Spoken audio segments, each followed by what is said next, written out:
मेरे प्यारे बच्चों, सीजीएल टायर 2 2021 मेंस में बहुत बेहतरीन सवाल है। एक बार पढ़ने की कोशिश करते हैं, आपको समझाता हूँ।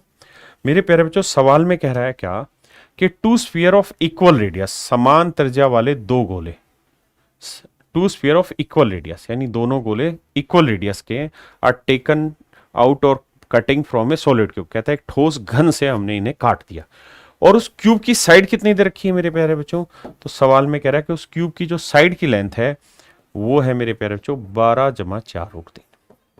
12 + 4√3 बहुत सुंदर से काटकर निकाला गया। प्रत्येक गोले का अधिकतम आयतन ज्ञात करिए। तो मेरे बच्चे, हमें जो निकालना है वो निकालना है maximum volume of each sphere. Maximum volume of each sphere, maximum volume of each sphere के हर गोले का अधिकतम आयतन निकालना है। मेरे बच्चे, अब समझना यह है कि हमें इसमें से दो गोले मैक्सिमम साइज के निकालने, तो कहां कहां से वो दो गोले निकाले जा सकते हैं। तो आइए जरा एक बार कोशिश करते हैं उस बात को समझने की कि अगर मान लीजिए एक क्यूब है और इस क्यूब से मुझे मैक्सिमम साइज के दो गोले निकालने हैं, तो कहां कहां से निकाल सकते हैं। देखिए यार, एक तो तरीका यह है कि मैं एक गोला यहां निकाल लूं मैक्सिमम साइज का।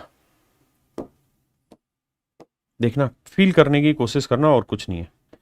एक गोला यहां निकाल लें भाई, जो सारे फेसेस को टच करता हो इसके, ठीक है जी। और दूसरा एक गोला इसी के जस्ट ऊपर वाला यहां निकाल लें। एक तो तरीका है ये वाला मेरे बच्चे, एक तो तरीका है ये वाला, ठीक है जी। दूसरा तरीका क्या है, मैक्सिमम साइज निकालने के लिए बता रहा हूं। दूसरा तरीका फिर ये है कि मेरे भाई, हम क्या करें, जो गोले सेट कर रहे हैं ना इसके अंदर, वो गोले इसके डायगोनल पे सेट करें। किस पे सेट करें मेरे बच्चे? डायगोनल पे सेट करें, इसके विकर्ण पे सेट करें। विकर्ण होता है जो एक कोने से लेके दूसरे कोने को पकड़े। इस विकर्ण पर मेरे बच्चे गोले सेट करें। तो आइए जरा इस विकर्ण पर अगर गोले सेट करें, तो एक गोला मेरे बच्चों हम यहां से यहां तक सेट करते हैं। ये देखिए 3D फिगर है, मुझे भी समझाने में थोड़ी दिक्कत होगी, ठीक है जी। एक गोला हम यहां सेट करें, यहां पे, ये इस फेस को नहीं टच करेगा, इसके बीचों बीच टच करेगा। 3D समझाता हूं। दूसरा गोला मेरे प्यारे बच्चों हम सेट करें यहां पे, जो इस फेस को टच करे और इस फेस को टच करे। तो ये वाले जो गोले होंगे ना, ये मैक्सिमम साइज के होंगे, ये तय, क्योंकि हम मैक्सिमम स्पेस को कवर करने की कोशिश कर रहे हैं। ये 3D में कैसा दिखेगा उस बात के बारे में हल्का सा विजुअलाइजेशन आपका कराता हूं मेरे बच्चों। ये आपको दिखाई दे रहा होगा, यहां मेरे प्यारे बच्चों एक क्यूब है और क्यूब को मैंने क्यूब के डायगोनल पे दो गोले बनाने की कोशिश की है। अब देखें, ये क्यूब है मेरे बच्चे, इस पे डायगोनल पे दो गोले बनाने की कोशिश की है। अगर आप समझ पा रहे हैं तो 3D फिगर है, हल्का सा आपको इमेजिन करना पड़ेगा, चीजों को महसूस करना पड़ेगा, तब आप समझ पाएंगे। क्या आप देख पा रहे हैं चीजों को? ये मेरे प्यारे बच्चों 3D फिगर है और इस तरह से इसके डायगोनल पे हमने दो गोले सेट किए।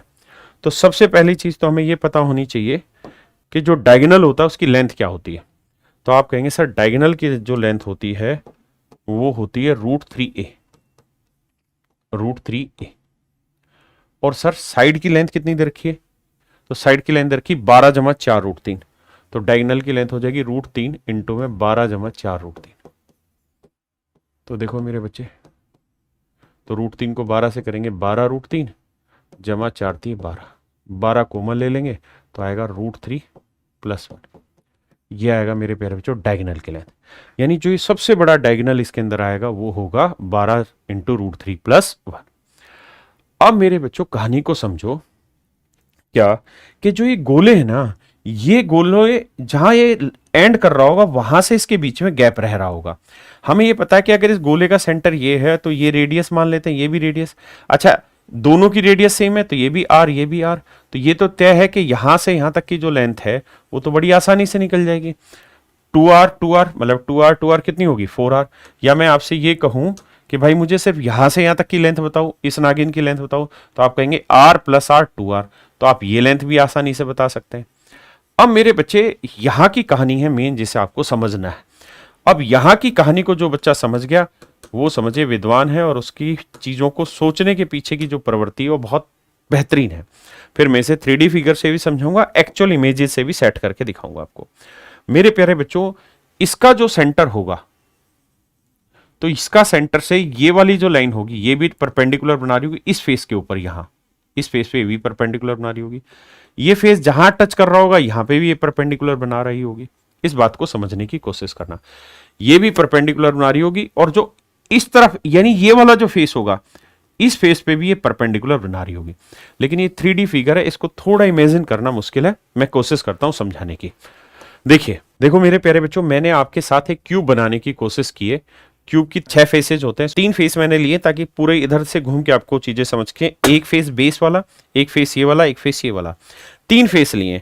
इसका जो डायगोनल होता है वो कौन सा होता है? वो डायगोनल होता है जो इस पॉइंट से लेके इस पॉइंट तक आए। अब हमें इसमें मैक्सिमम साइज के गोले काटने हैं, तो ये मैंने ले लिया। लोहे की जो रोड आपको दिख रही है, लोहे की रोड जो आपको दिख रही है, ये मैंने इसका डायगोनल ले लिया। अब ये डायगोनल है जो इस कोने से इस कोने तक जाएगा। अब मेन मूल बात समझना मेरे प्यारे बच्चों, जब ये इससे टकराएगा, ऐसे टकराएगा, तो ये बेसिकली गोले छोटे हैं, बड़े गोले होंगे।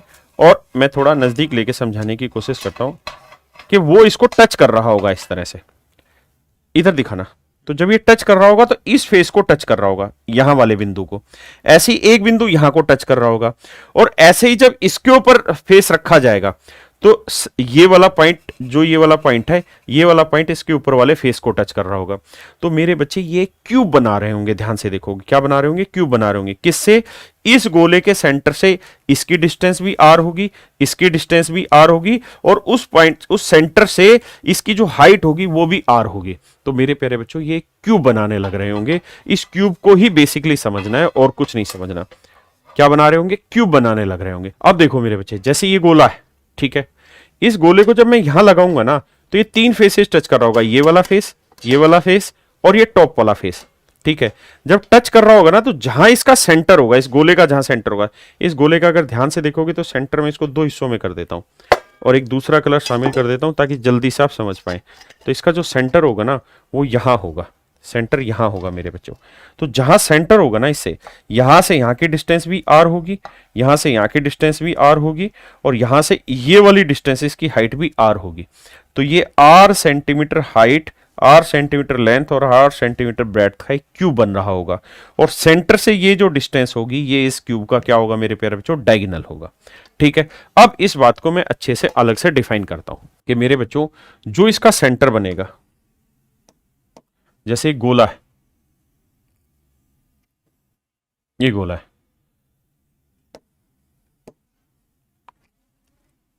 ध्यान देना, एक गोला है, स्क्वायर नहीं है। और जब हम गोला कह रहे हैं तो वहां आपको बातें समझनी होंगी।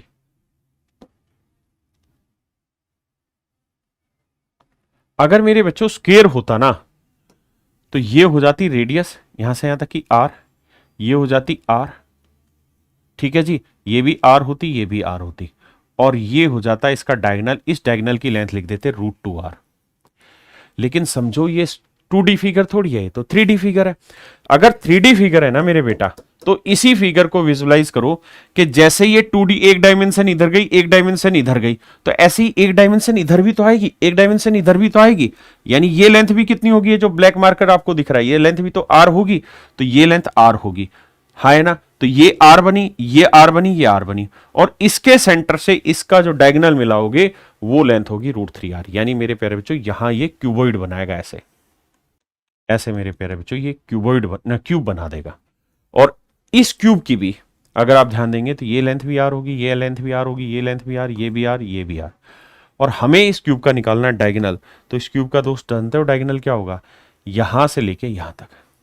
और अगर आप ये जानना चाह रहे हैं कि गोला कहां रखा गया होगा, तो मेरे बच्चे, गोला रखा गया, गोले का सेंटर होगा ये, तो गोला रखा जा रहा होगा ऐसे, और गोला है, सर्कल नहीं है। इस गेंद को जो टच कर रहा होगा ना मेरे भाई साहब, तो एक बेस होगा, ठीक है, एक ये वाला बेस होगा, देख रहे हैं ना टू, एक ये वाला बेस होगा, एक ये वाला बेस, एक ये वाला, तो एक क्यूबॉइड बना देगा उस सिचुएशन में। और जब क्यूबॉइड बना देगा तो यहां से यहां तक की जो लेंथ होगी वो इस क्यूबॉइड का डायगोनल होगी, और अगर साइड आर है तो ये क्यूबॉइड का डायगोनल होगा √3r।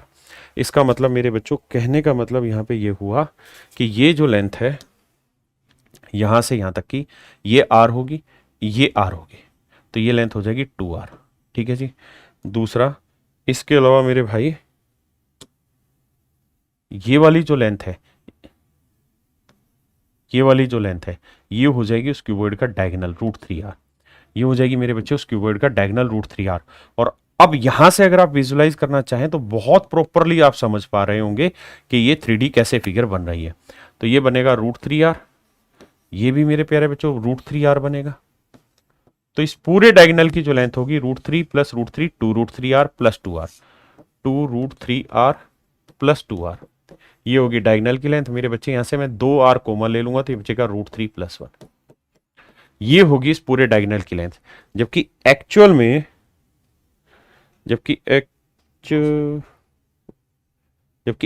में इस डायगोनल की जो लेंथ है मेरे बच्चों वो है इतनी। तो ये इक्वल हो जाएगा किसके 2r इंटू √3 प्लस 1। अब मेरे बच्चों √3 प्लस 1 से √3 प्लस 1 कटा, 2 से काटा 6, तो रेडियस आ गई 6। अब कह रहा है हर एक गोले का वॉल्यूम बताइए। तो मेरे बच्चों आप सबसे पहले ये देखिए कि ऑप्शन कितनी कितनी दूर दे रखे हैं। अगर रेडियस हर एक गोले की 6 है तो गोले का वॉल्यूम होगा 4/3 पाई r क्यूब। पाई की वैल्यू 22/7, r क्यूब मतलब 6 का क्यूब 216। अब मेरे बच्चों एक बात बताओ, काट पीट करने की बहुत ज्यादा जरूरत नहीं है, नॉर्मल से काम हो जाएगा। 3 दूनी 6। अब देखो मेरे बच्चे माफ करना, 6 दूनी 12, 12 छिक 72। बस थोड़ा सा अंदाजा लगाओ, बहुत ज्यादा दूर तक ले जाने की जरूरत नहीं है। 6 दूनी 12, 12 छिक 72, यानी इन सब का मल्टीप्लीकेशन 72 आया और मुझे लगभग आंसर चाहिए। तो 7 से इसको काटेंगे तो लगभग मेरा आंसर 10 आएगा। लगभग मेरा आंसर 10 आया। तो 22 चौक 88 गुना 10 करेंगे तो 880 से बड़ा आंसर होना चाहिए मेरा, लेकिन नजदीक इसी के हो। तो 880 से नजदीक और इससे बड़ा आंसर कौन सा है? ये बहुत बड़ा है, ये बहुत छोटा है, ये बहुत बड़ा है। तो 880 के नजदीक मेरे प्यारे बच्चों ऑप्शन सी है। अगर आपका यहाँ में एक्यूरेट निकालना है तो कोई गुनाह ही नहीं है, आप सबको मल्टीप्लाई करिए, भाग दीजिए, आपको एक्यूरेट आंसर मिल जाएगा। तो मेरे प्यारे बच्चों इतना जबरदस्त सवाल है, इसको अगर आप समझना चाहते हैं तो जब तक आप इसको विजुलाइज नहीं करेंगे, चीजों को अपने तरीके से समझेंगे नहीं, महसूस नहीं करेंगे, आप समझ नहीं पाएंगे, कर नहीं पाएंगे। थैंक यू मेरे प्यारे बच्चों। ऐसे और सवालों के लिए आप मेरे सोशल मीडिया हैंडल पर जुड़ सकते हैं और ऐसे बेहतर बढ़िया से बढ़िया सवालों का इसी तरह 3D एक्सप्लेनेशन जान सकते हैं। Thank you. मेन चीज आप ध्यान रखिएगा, जब तक फील नहीं करेंगे तब तक आप उस पर सोच नहीं पाएंगे, और जब तक सोचेंगे नहीं तब तक उस पर बनने वाले नए सवालों का जवाब आप बहुत आसानी से नहीं दे पाएंगे। Thank you. Have a nice day to everyone.